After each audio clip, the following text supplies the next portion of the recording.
Is it important to take spirituality seriously? What's that one? Quite a serious question. Well,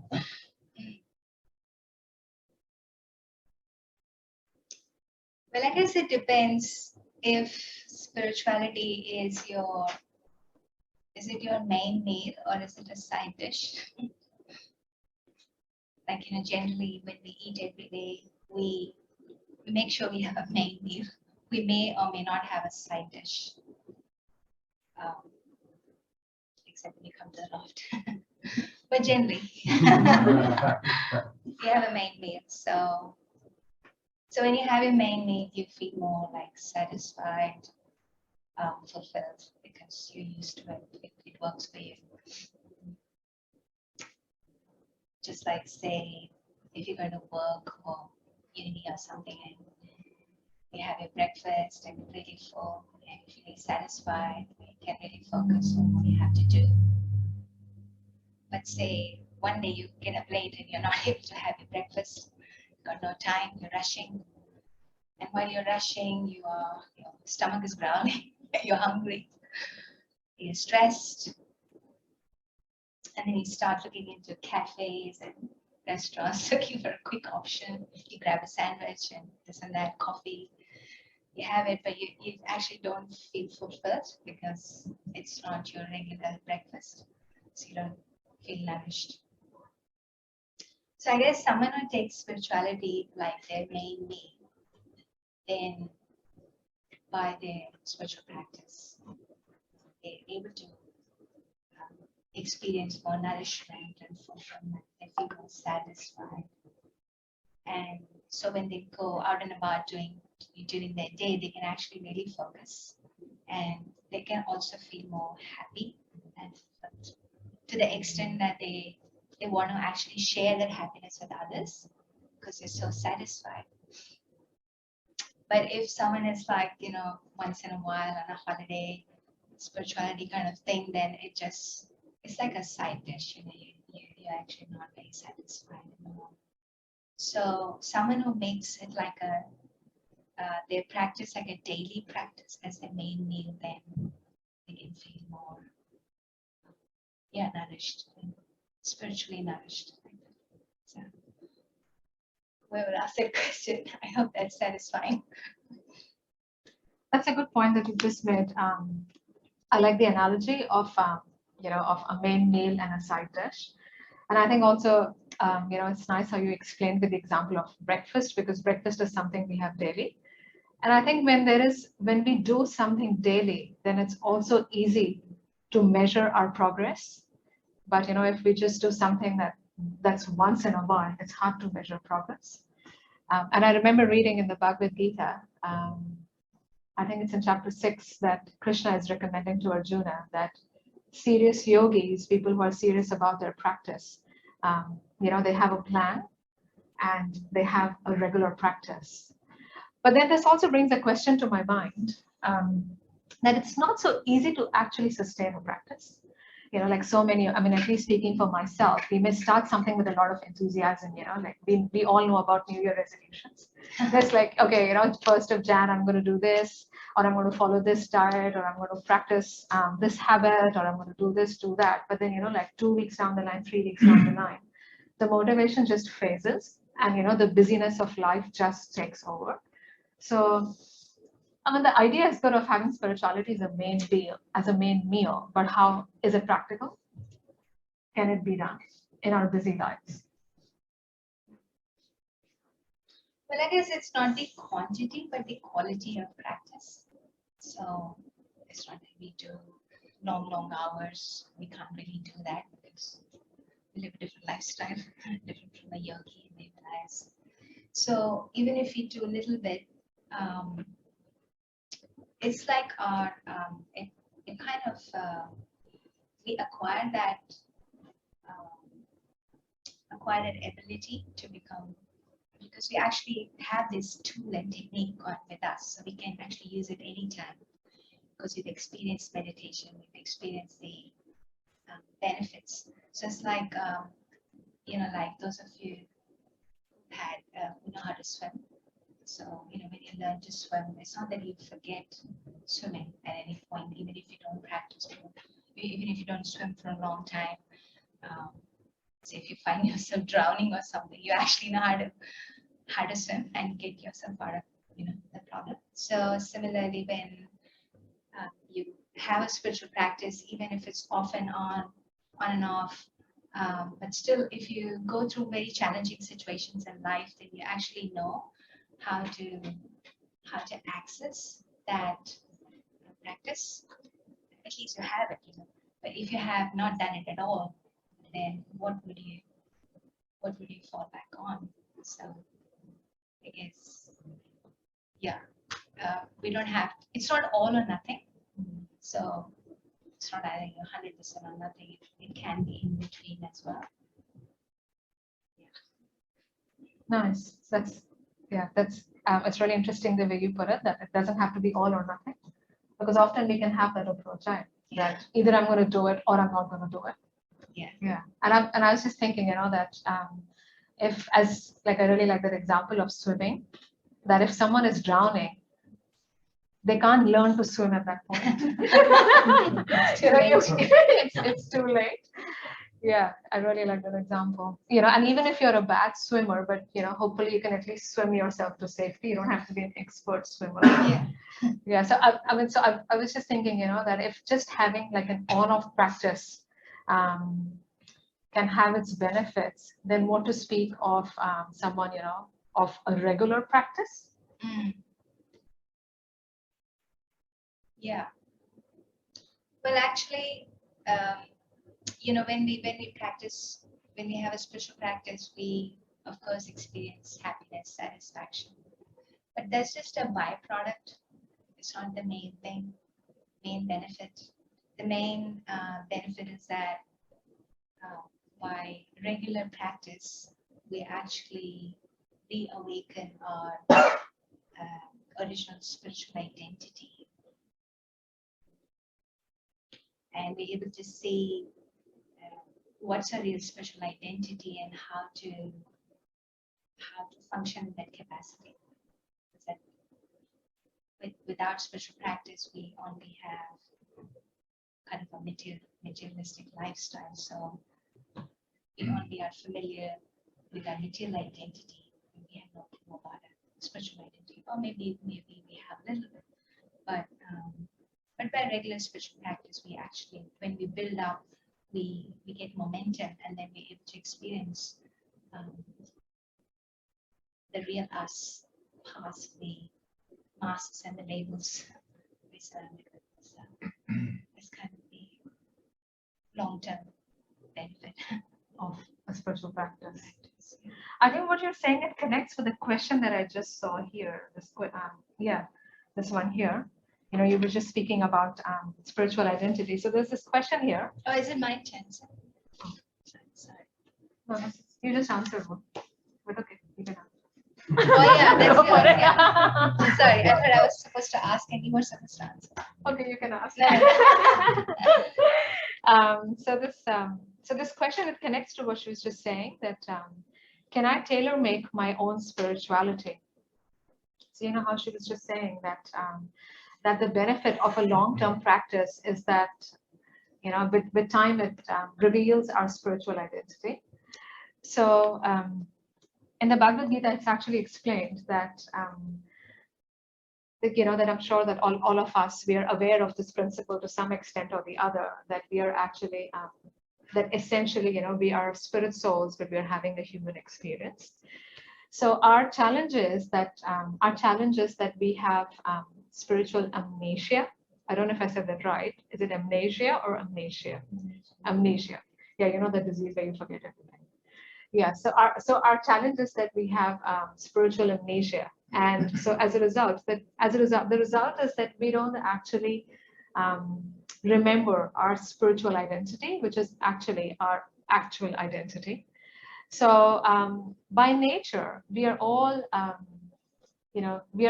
tiny non-material units of happiness, satisfaction, and we are seeking enjoyment. This is our nature. We are pleasure-seeking non-material units of consciousness. But somehow or the other, we sometimes find ourselves in situations of distress or anxiety, incompleteness or competitiveness or unhappiness. Somehow we find ourselves sometimes in these situations, which is like totally contrary to our nature. So the risk, the risk that we can run, the risk that we run by tailor-making our own spirituality is that it might not work to bring the results that we want. And the reason for that is because, it's because we don't actually remember our actual identity. So it's somewhat like a person with amnesia trying to cure themselves. So normally you see, that when people have such diseases, often it happens when someone is in a very serious accident and they have brain damage, and maybe they just don't remember anything, or they've lost their ability to read or write, and they have to start again from square one. So they have to, so they actually have to go to rehab centers. It would be very hard for these people to cure themselves. They need to go through like a proper authorized process. So similarly for us as well, because we are not aware of our spiritual nature, like if someone says this, to you or to me, that by nature we are always happy, we are pleasure seeking, which is something that we can understand, but we are full of knowledge and we are happy, and we are eternal. It's hard to believe it, isn't it? Because we see that we are always sort of going up and down, up and down, up and down. So yeah, so that's why that's the risk of tailor making our own spirituality, that it might not bring us the results that we want. But having said that, as she was saying, there is nothing wrong in any spiritual practice, because after all, like any spiritual practice is like after all, we are all on a journey. We are all, as I said, we are living entities, spirit souls having a human experience. And so all of us, we're essentially on a spiritual journey, and this journey, it expands, it goes through lifetimes. So each one of us, we're at a different stage in this journey. So whatever spiritual practice we adopt, it is definitely going to bring us some benefit. But if we take up an authorized spiritual practice, then it will actually bring us that result that she was just mentioning. That is, we can actually discover our spiritual identity in connection with the absolute source. Would you like to add something? I was just wondering about what you said, spiritual amnesia. It's kind of a very unique term. Never heard that one. But I mean, I can understand someone having amnesia. They can actually feel that they don't remember anything. They can't connect with people or situations around them. But personally, myself, I can connect very well with everyone. I don't think I got any amnesia. So it's actually kind of, I don't know, it's just a bit hard to. It's hard to relate to. Yeah. Do you guys? I think what she's probably telling is in terms of so we've forgotten who you're for. Yeah. So through the practice, you eventually start understanding of, you wake up to certain glimpses of your real identity. And eventually, you start waking up to that whole process of seeing who you resonate with. Yeah. You want to? Also, I thought the first tension was saying the child is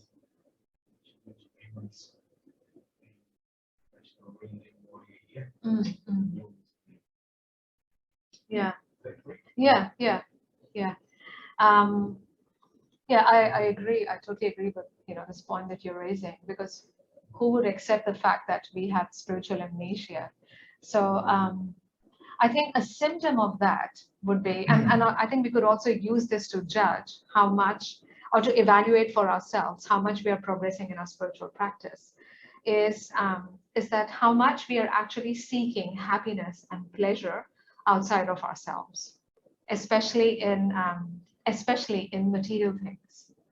So if we are doing that, then it is a proof that it is symptomatic of spiritual amnesia.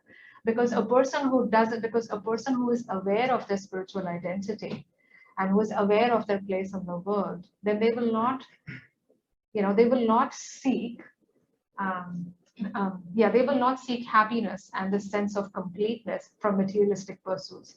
I mean, it might still look like that, it might look like even a spiritually aware person may, the activities of such a person may look exactly the same, like of a person who is not spiritually aware. They may look the same, but the consciousness of a spiritually aware person will be totally different. Like one person might be doing these activities with the consciousness of, okay, that I'm just doing this to maintain my body, but I'm not doing this to get any pleasure. My pleasure comes from my spiritual practice. So we can actually see that in ourselves and how much spiritual progress we are making by seeing how much, by how much happiness we are gaining from spiritual objects and not from material objects. Okay, so that's that one. It's my turn. It's your turn. This one's come twice. This one and Oh, yeah. yeah, this one. Yeah. So they're kind of similar. Why only Hare Krishna? And why there is so much repetition in the Hare Krishna song?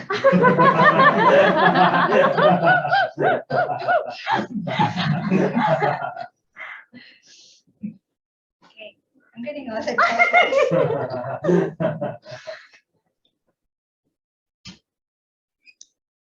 The Hare Krishna chanting is a form of meditation, as you may have experienced. So the purpose of meditation is actually to elevate our consciousness from the material to the spiritual. It elevates us. So there are different types of meditation processes, and the yoga literatures explain that these processes are like a staircase. So like when you're climbing up, to the fifth floor or something, so you have to climb up the staircase.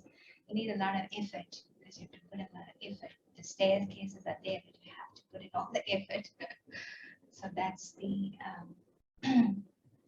meditation processes that don't follow the mantra meditations. It's like silent meditation or breathing, those kind of practices outside of mantra. But the mantra meditation is like, you can say it's like an elevator. So in the elevator, you don't make any effort. You just go into the elevator and push the button. It takes you up. So because in the elevator, you have not only you, but you have the electric power that's actually lifting you up. That's doing most of the job. You're just standing there.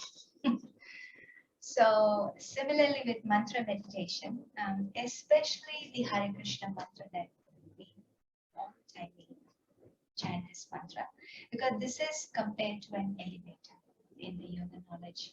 When we chant this mantra, especially very focused and very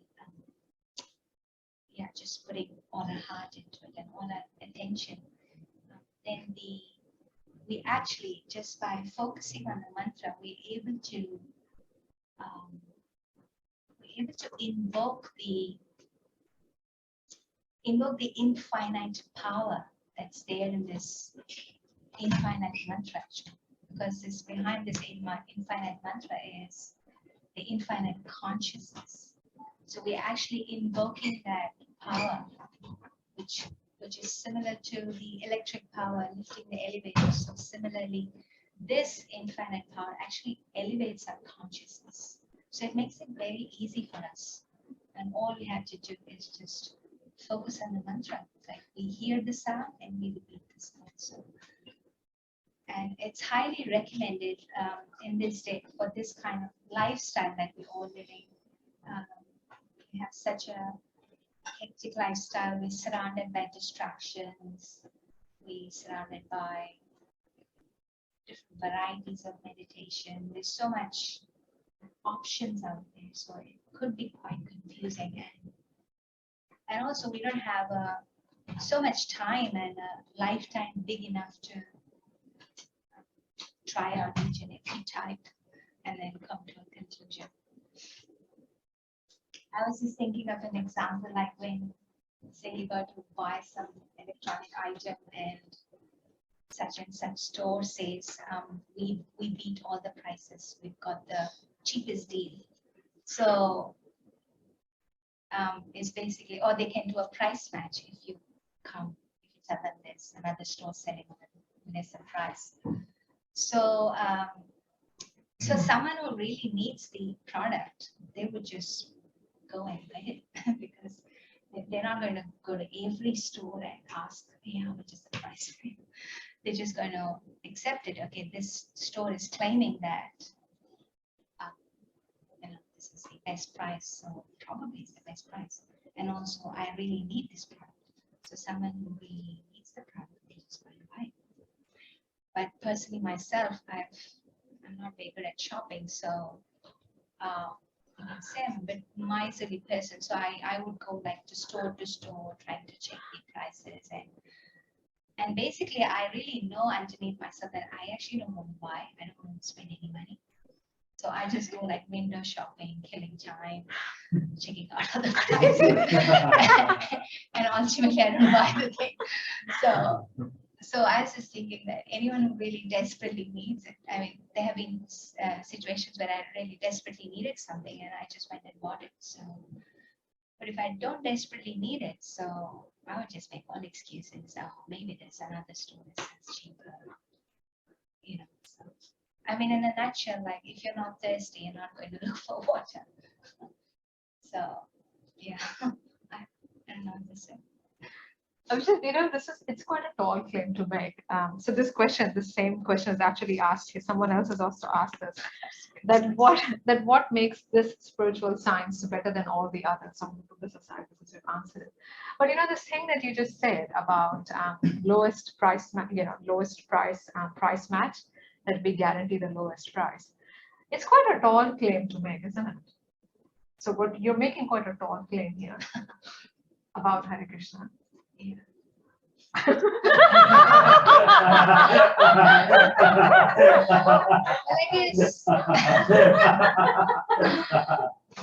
Like it's proof. Okay, let's just hear her answer, then we continue. Proof of the pudding is in the eating, so I can't really,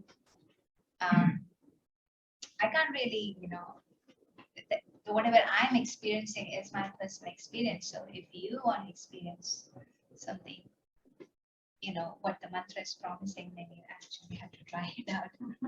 So, because it's not like a belief thing, it's actually a practical science.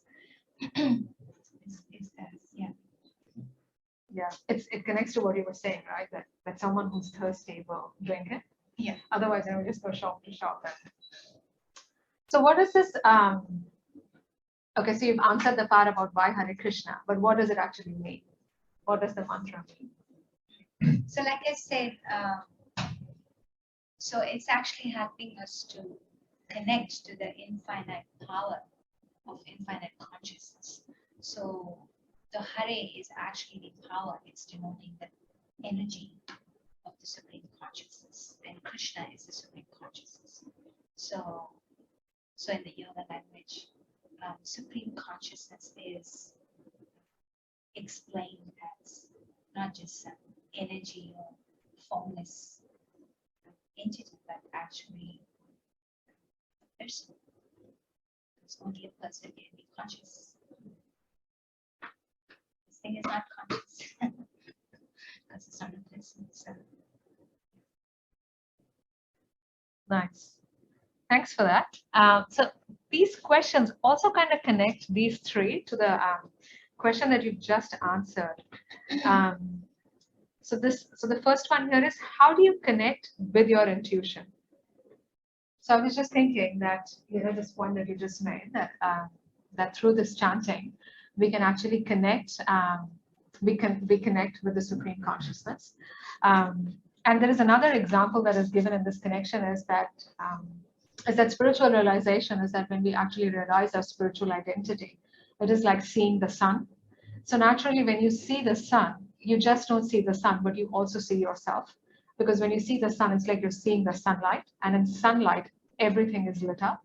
So similarly, through this chanting, because we are connecting with the Supreme Consciousness, we are naturally completely in tune with ourselves.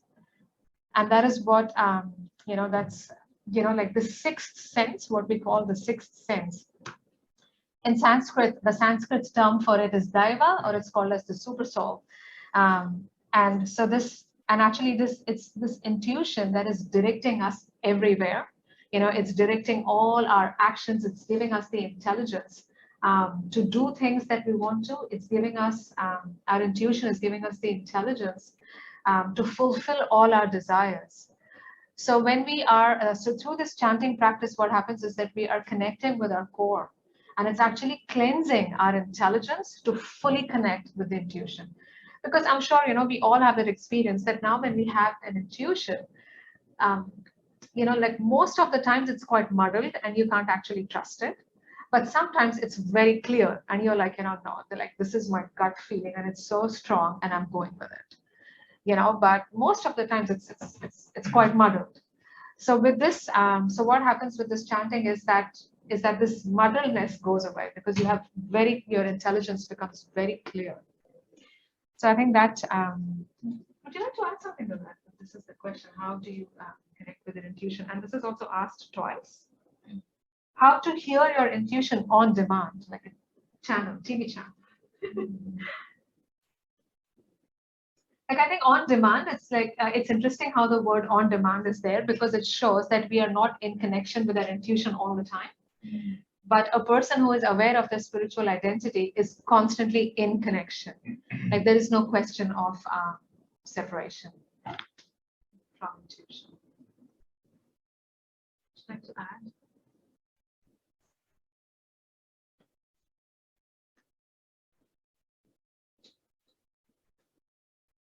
It's just like if we're really convinced about our identity, spiritual identity, we exactly know how to act in that capacity.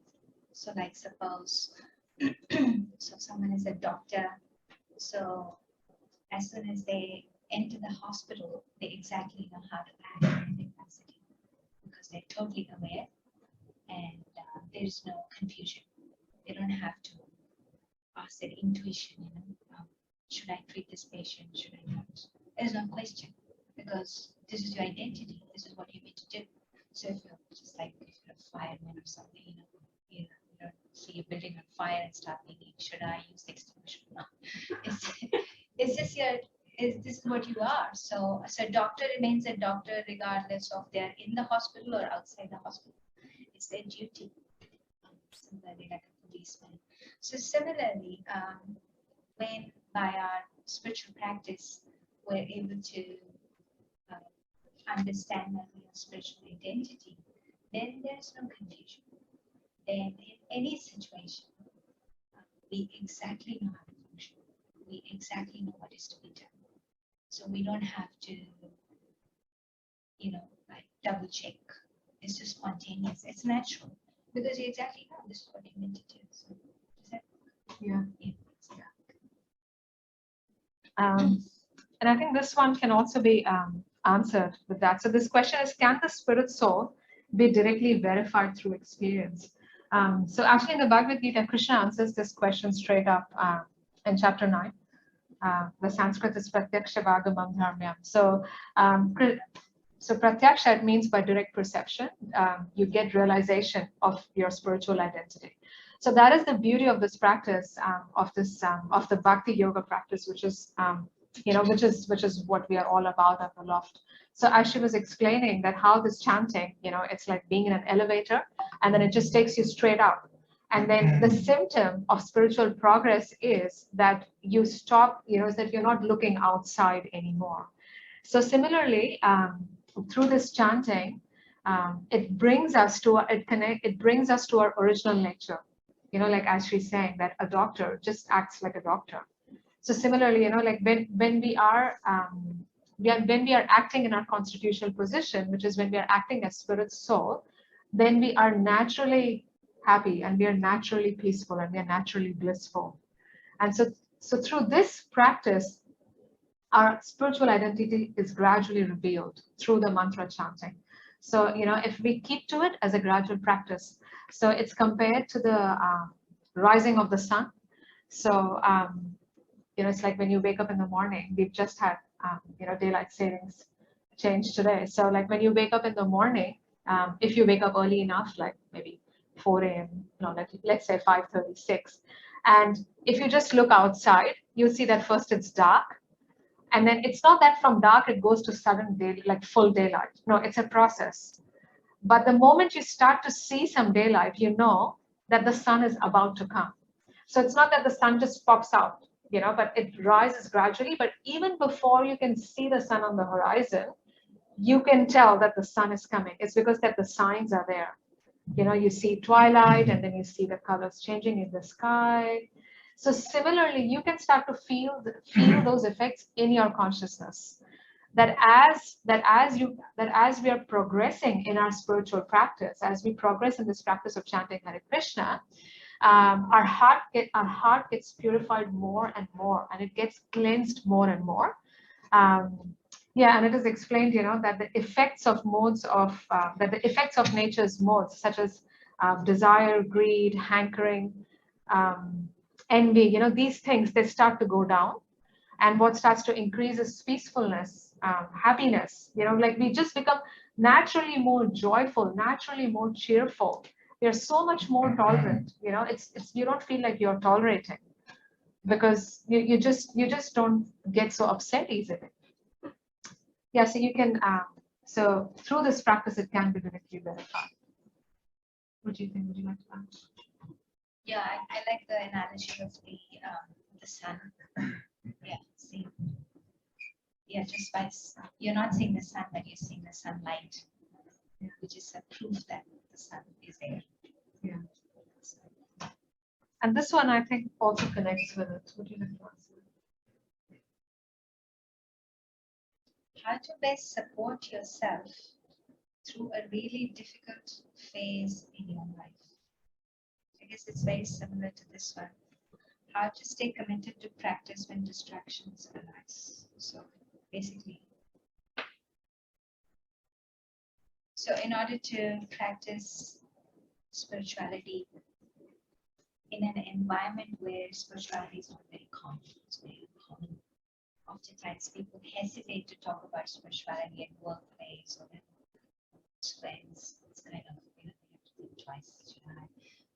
People think I'm weird. It's kind of cute. People start saying, what's wrong with you? Why are you going to the loft? Yeah. Let's go for a drink or something. Don't overthink, get these kind of things.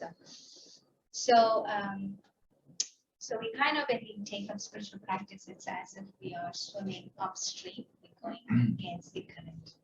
So if we are surrounded by people who can support us, who appreciate the purpose of being spiritual, if they have the same understanding and appreciate it, then actually, it's easy to practice amongst people who have similar goal.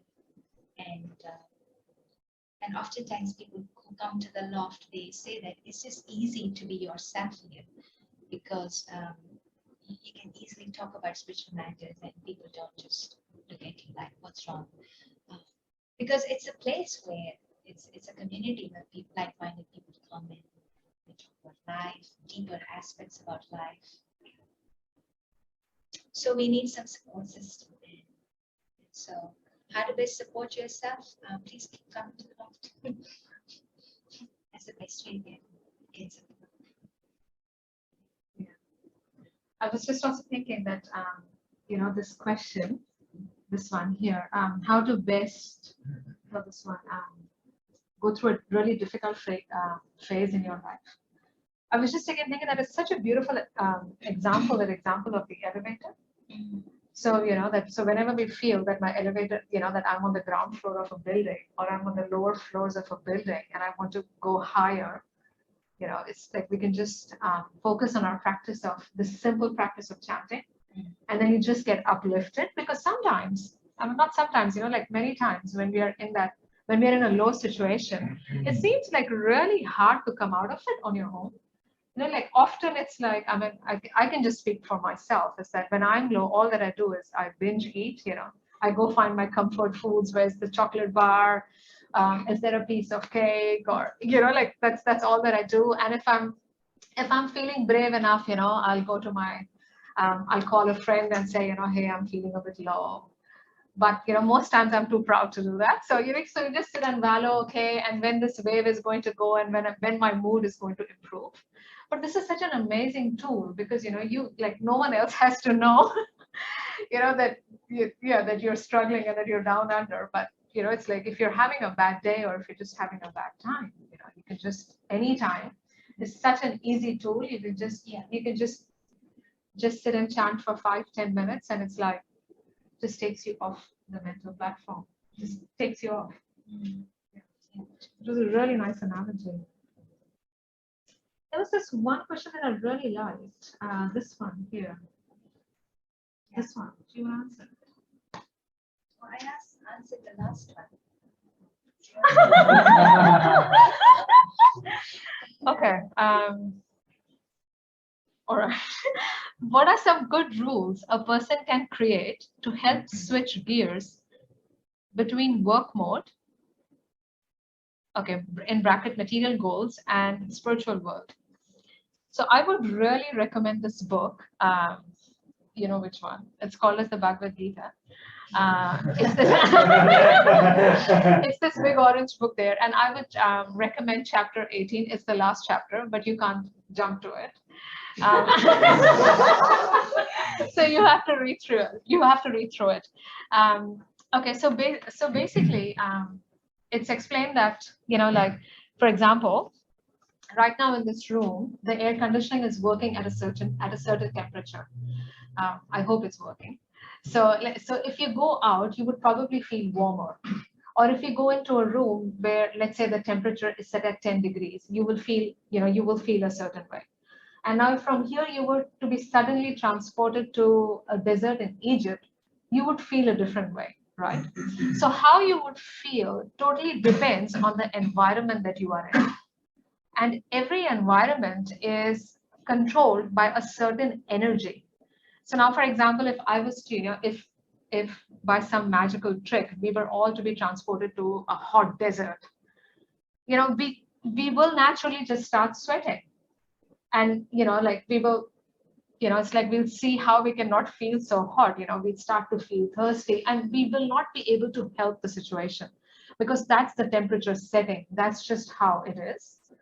And so similarly, if you go to a very cold place, you will start shivering. You will start feeling very cold. No matter what you do, that's how you will feel. And you can't do much about it because that's the temperature setting of the place. So it's explained that in nature, there are three main energies, and these are called as goodness, passion, and ignorance. And these three energies, they are like all pervading.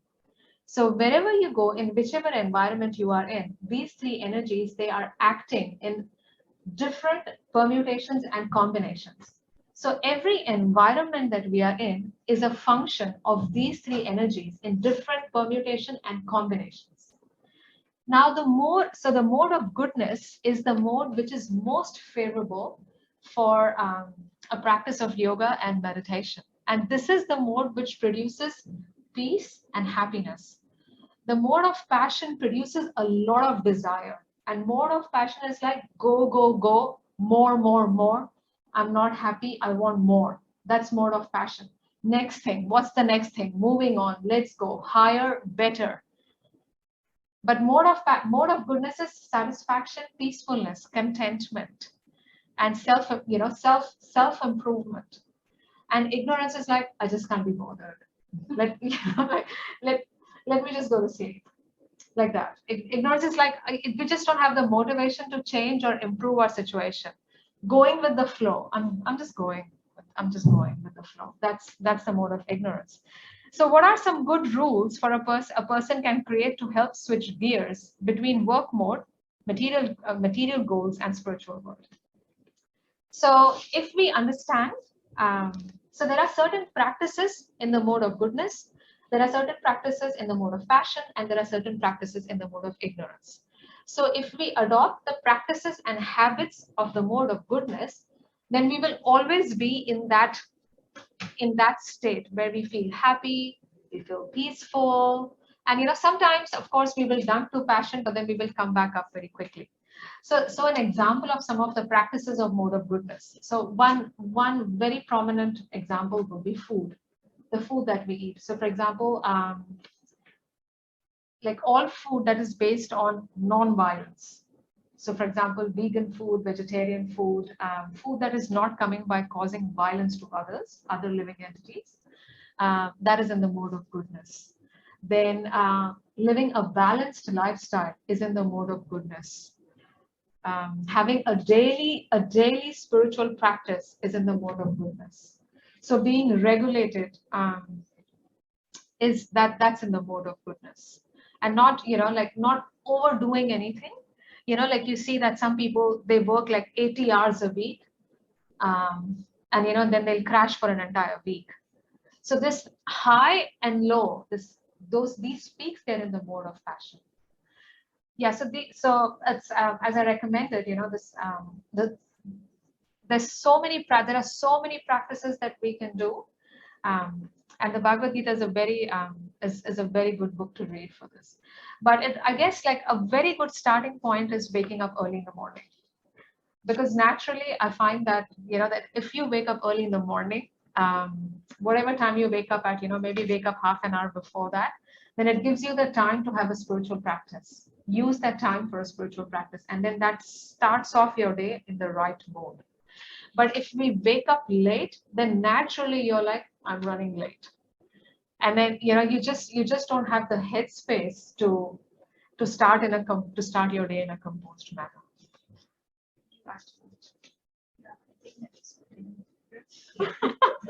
Okay. I don't have a track on time. What's this time? It is time. Okay. So what we were doing here is basically we wanted to just give you an example, a sample of what we are going to be doing on Wednesdays. So on Wednesdays, we are going to have